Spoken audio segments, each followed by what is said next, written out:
Om Jnanatimirandasya Gyananjana Shalakaya Chakshururmilitam Yena Tasmai Shri Guruve Namaha Shri Chaitanya Manobishtam Stapitam Yena Bhutale Swayam Rupa Gadamayam Dadati Swapadantika. Hare Krishna, the devotees of Govardhan Eco Village Vidyapit. Today we are looking at the third presentation for our Bhakti-vaibhava course, and this is now the presentation on the fourth canto, and we have chosen the topic of the character of Maharaj Prithu, a very wonderful topic, and something I also personally very much like and found amongst all the cantos that I've studied in this wonderful course that this section of Maharaj Prithu is probably one of the most valuable. So, who is Maharaj Prithu? Maharaj Prithu was born of King Vena, but before we get into that, let us first consider who Maharaj Vena. Maharaj Vena was born in the line of Dhruva, Dhruva Maharaj. But unfortunately, Maharaj Vena was he was also a descendant on his mother's side of death, death personified. So some bad blood was there in his lineage. And unfortunately, Maharaj Vena grew up as a very, very sinful individual. Even in his youth, he was very cruel from a young age. And when he grew up to be the king, then he was not just cruel, but also atheistic, a great atheist. And he disbanded the practice of dharma, suppressing the brahmanas and defiling sacrifices, and installed himself as God. He considered himself as the Supreme Lord. And for that, the sages then came together and they cursed him to die. And then when he died, they sat with a problem because Maharaj Vena, even though he was very cruel and an atheist at the same time, his punishment was very severe. So in his during his reign, the crime was kept in check because it was very severe. The Prabhupada also writes there in the purport to see if the government at least is strong in its punishment, then there will be no crime. And we see that even today. Sometimes there may be some dictatorships where there's a lot of misuse of power in one sense, but at the same time, under a dictatorship, it's also certain crimes are very much absent because people know they can easily get killed if they are caught doing something wrong.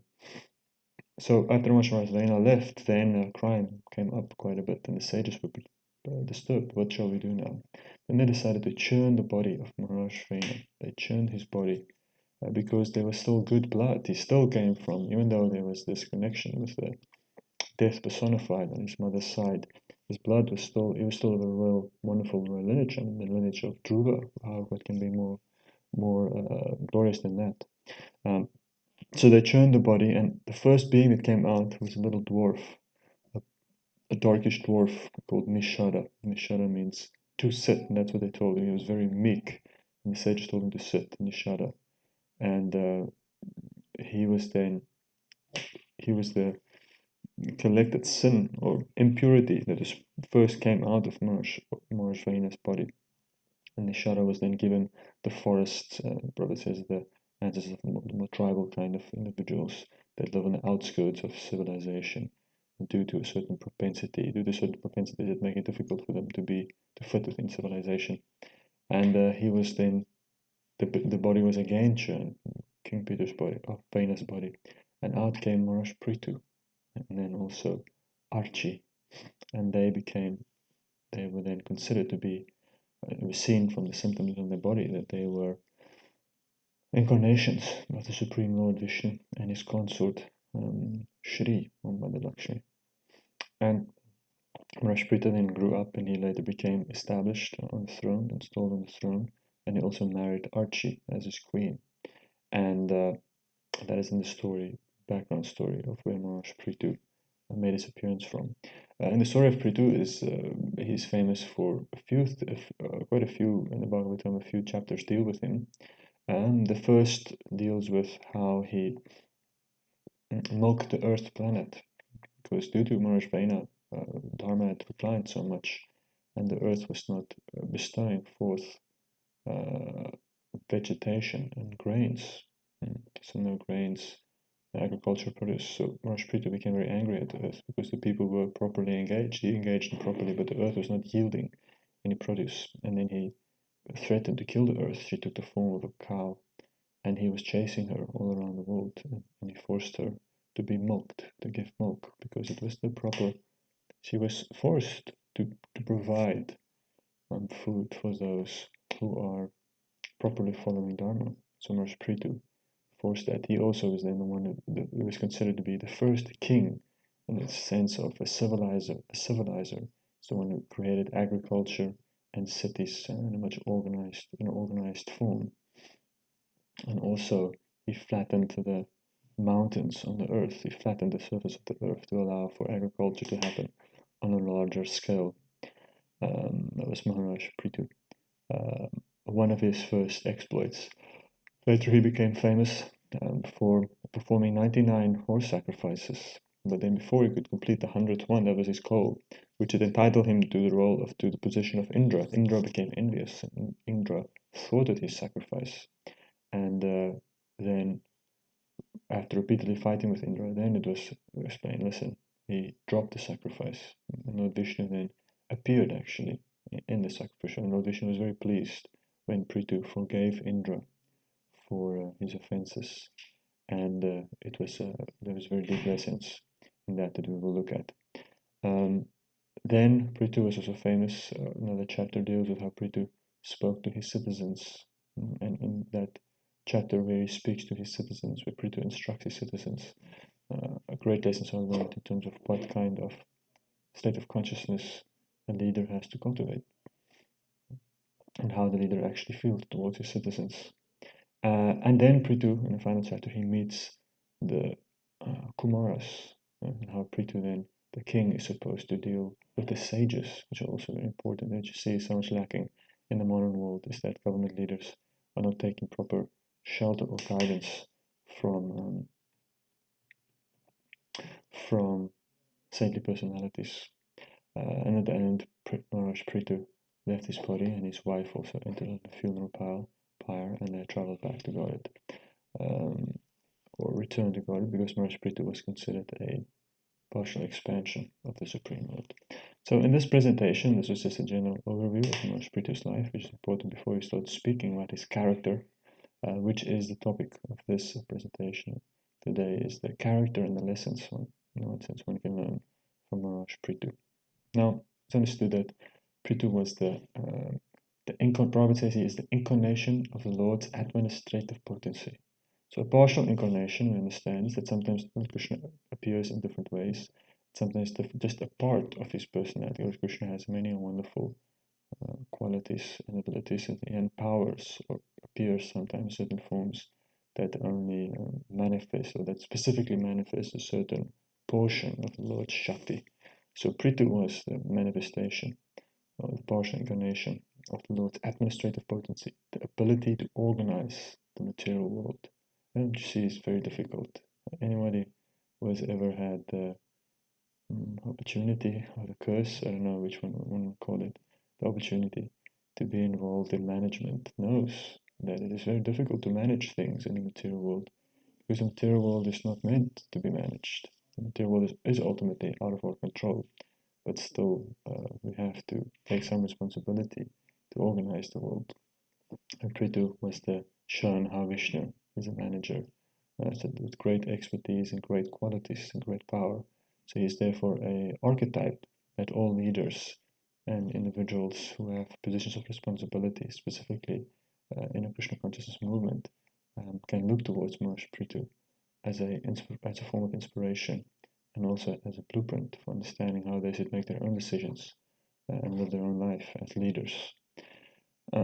So we will look now at some qualities, characteristics of Maharaj Prithu that, and again, is unlimited qualities.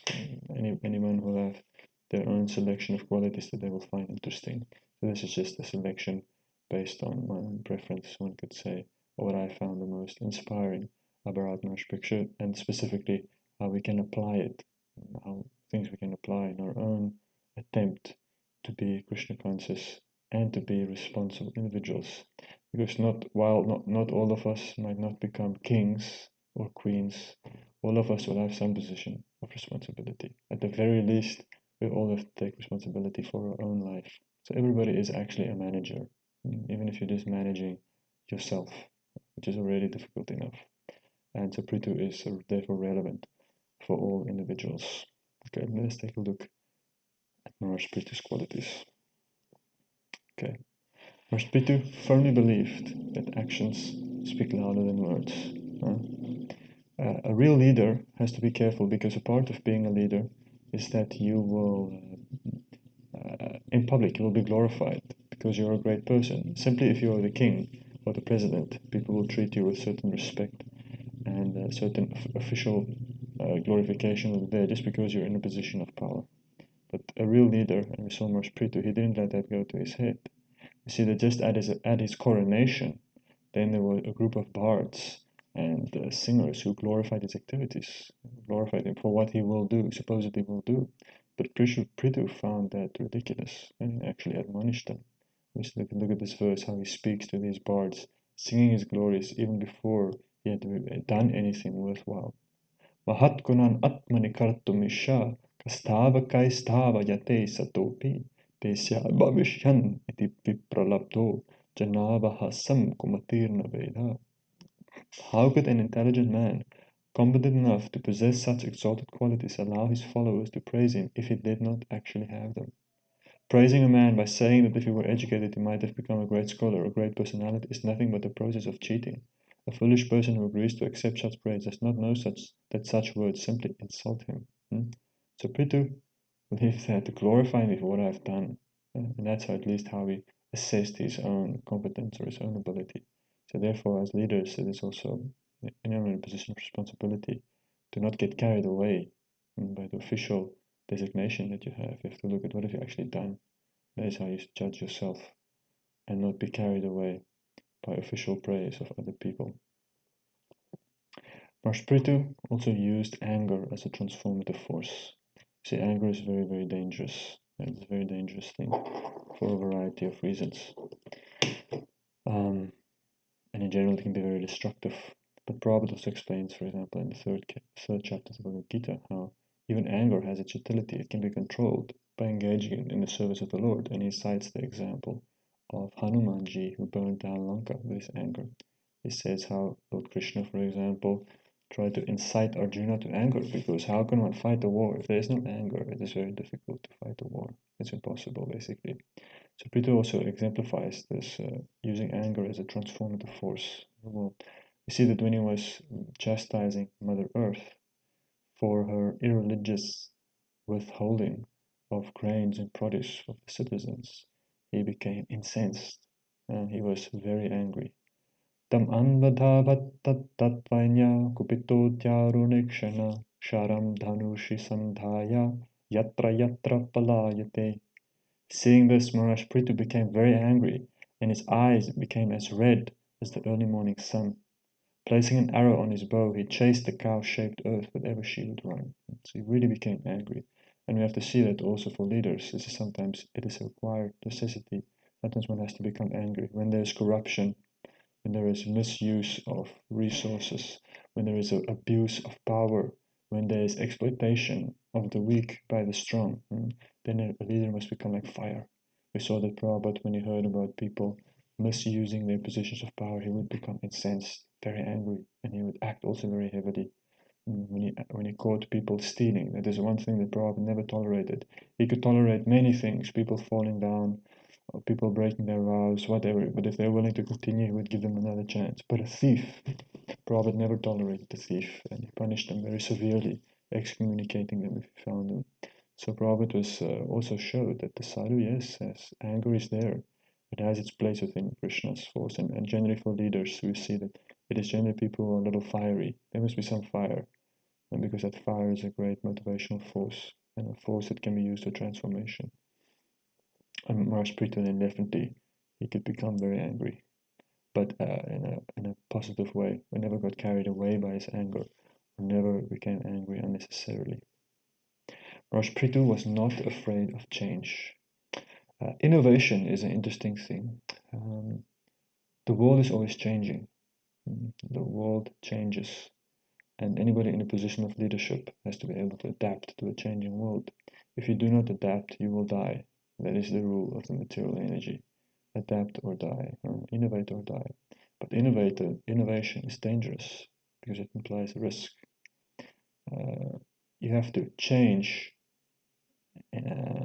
to adapt for changing circumstances, but also in preparation for how things will change. You have to estimate what will happen in the future and then make a change in time so that you can adapt to the changing circumstances.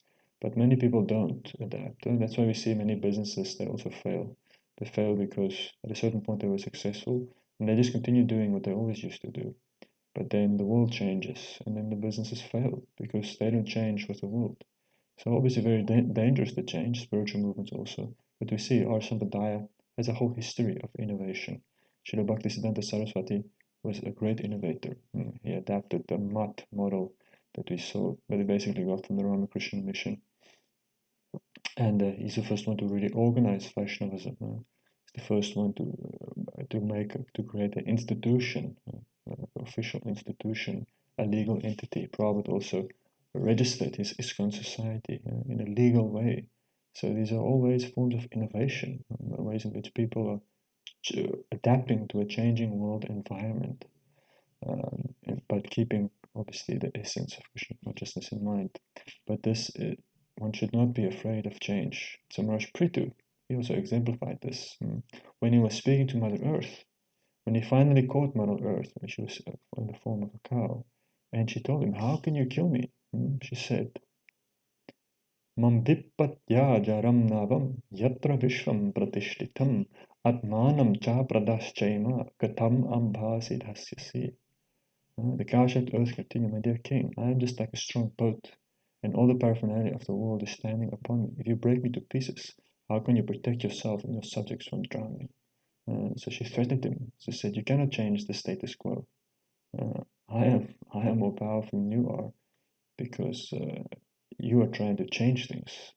But things won't change." Maharaj Prithu, he was not at all afraid of that because he knew that it has to change. He knew that there is something like righteousness and that for the sake of one's principles, one can never abandon them. And if the institution has deviated, for example, some people have deviated from principles of religion, even though it has become established, one should just put it back. One should work hard to bring it back to these principles. So Maharaj Prithu then told her, "Tvam staptam dharmadham nitva mayagam dila shasharai atma yoga balene ma dharayishyamyaham praja." Says, "You are very much puffed up with pride and have become almost insane. Presently you have assumed the form of a cow by your mystic powers. Nonetheless, I shall cut you into small pieces like rain, and I will uphold the entire population by my personal mystic powers." And so he was not afraid of doing something risky, even risking to kill the earth, to destroy the earth if she was not going to be acting according to righteousness. And he would then, somehow or other, by his own potency, he would support things. So that has to be there. So he was not afraid of change or challenging the way things have been. And all that is also important qualities for individuals who are in positions of leadership. Sometimes one has to take risk because one understands the bigger picture, one understands that the world is changing, who understands what is the principles of righteousness that have to be implemented. And this is a very important thing. Sometimes you will see how this will manifest in an institutional level is how sometimes you have certain people that have, by the force of time, started to occupy certain important roles in a temple, for example, in an institution. But their personal qualities are not very strong. They're not actually exhibiting the qualities that one would expect of a Vaishnava in a position of leadership. But they're performing a very important, quote-unquote, role, important service, something technical usually, say a bookkeeper or a cook. So you have a cook, and he cooks a lot every day. For many years he's been doing it. But he's very abrasive, very rude, treats devotees very badly. It's very difficult to work with.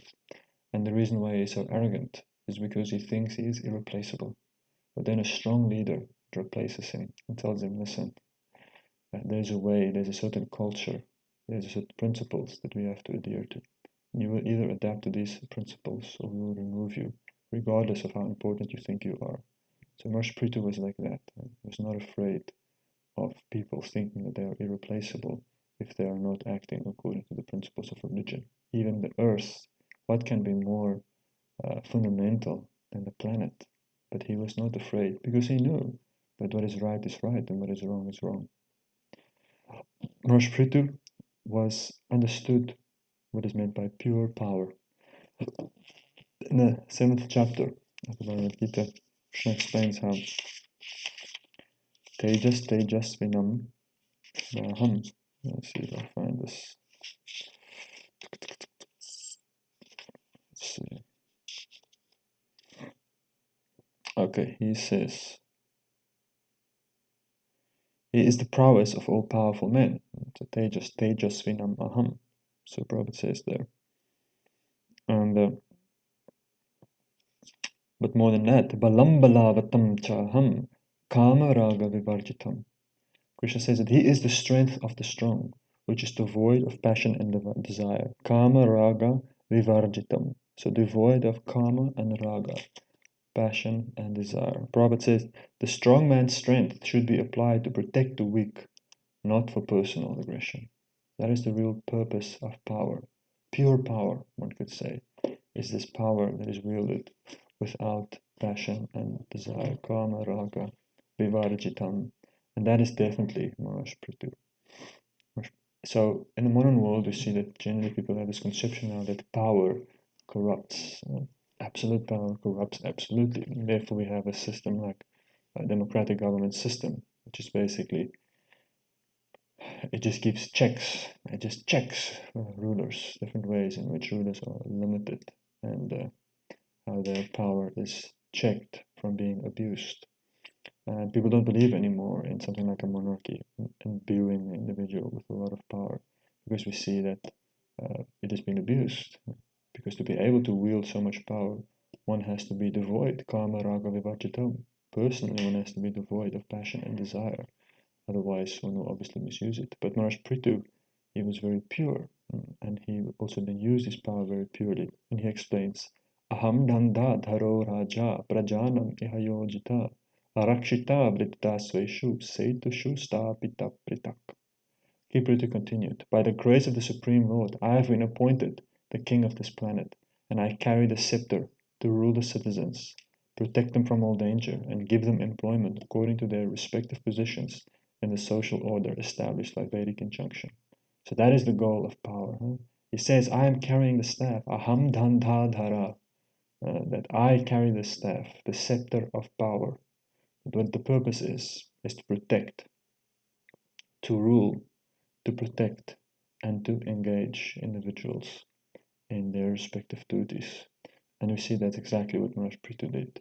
So a very wonderful quality and a real symptom of purity is how one acts when one is in a position of power. And how did he act? He acted as a servant leader, very important. So Maharaj Prithu understood that the purpose is to protect. So therefore, naturally, even if one is a king, one actually stays a servant of the people, that the welfare of the citizens is one's priority, which means one is simply a servant, even though one is ruling, but one is ruling as a servant, ruling with the welfare of those of one's subjects in mind. And when he's speaking to his citizen, he says this wonderful verse, Ya udaret karam raja brajad dharmeshva shikshayam prajanam shamalam bhukte bagamcha swam jahadisa. Any king who does not teach his citizens about their respective duties in terms of vana and ashram, but simply exacts tolls and taxes from them, is liable to suffer for the impious activities which have been performed by the citizens. In addition to such degradation, the king also loses his own fortune. So Prithu understood very clearly that he is not the enjoyer of these citizens. He has responsibility for these citizens, just like a parent. And if these citizens are not properly engaged, he will suffer the consequences. He will suffer the consequences. So that means that is how one stays in the position, the mentality of a servant, even if one is a leader. So one understands one's dependence on these people to perform their duties properly. Therefore, Maharashtra also recognized his vulnerability as a leader. Tat praja bhartripin dhartam swartam evan suyava kurutha dokshaja diyas thari mainu graha krita. He told his citizens, my dear citizens, for the welfare of your king after his death, you should execute your duties properly in terms of your positions of Vana and Ashram. You should always think of the Supreme Personality of Godhead within your hearts.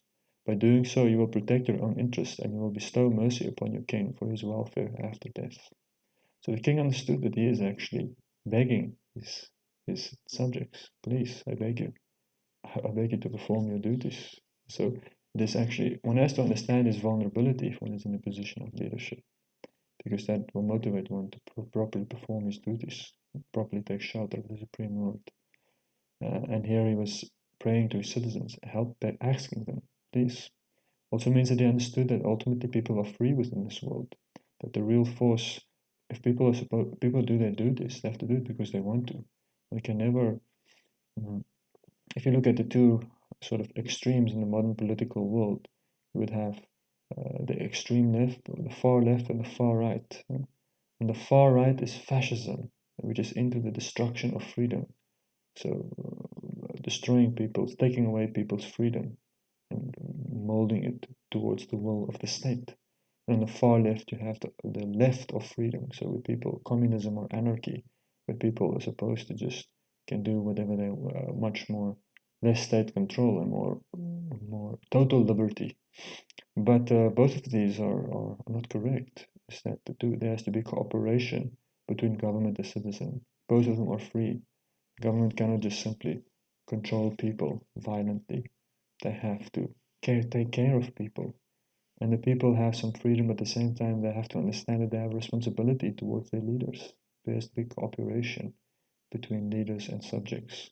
But it only works if you have qualified leaders like Maharaj Prithu, who really cared about his citizens, but also understood his vulnerability towards his citizens. Maharaj Prithu was also very beautiful. It has to be said. It does help. Prangsu pinayata bhujo gaura kanjaru nekshana sunasa sumuka saumya pinangsha sudvija smita. King Prithu's body was tall and sturdy, and his complexion was fair.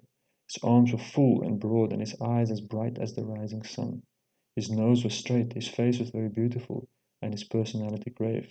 His teeth were set beautifully in his smiling face. So it is understood that even for leaders, it is important to be beautiful. The Kshatriyas were definitely the most beautiful people. Prabhupada once asked his disciples, what is the most beautiful animal? And they were thinking, they were thinking, maybe the cow. They said, the cow. Krishna loves the cows. The cows are holy. So they said the cow. Prabhupada said, no, not the cow. The horse. The horse is the most beautiful animal. So the horse, because the horse is very passionate, very powerful, very strong, very beautiful. So similarly, the Kshatriyas, yes, they are actually the most beautiful. Because it is easier for people, this is just reality, it is easier for people to follow leaders if they are beautiful. Sorry to say, this is reality, even just physically. It does help. Now, obviously, it's not enough, but it is interesting that this is a quality of Prithu that is explicitly mentioned, a certain sense of beauty, and that he exhibited. Maharaj Prithu also chose relationships above efficiency. And when he was performing his Ashwamedha yagyas, and at the end he was then thwarted by Lord Indra, then Lord Vishnu told him, just forget about performing 100 horse sacrifices. Sacrifice your material wealth for the sake of maintaining a good relationship with Indra, even though Indra was envious.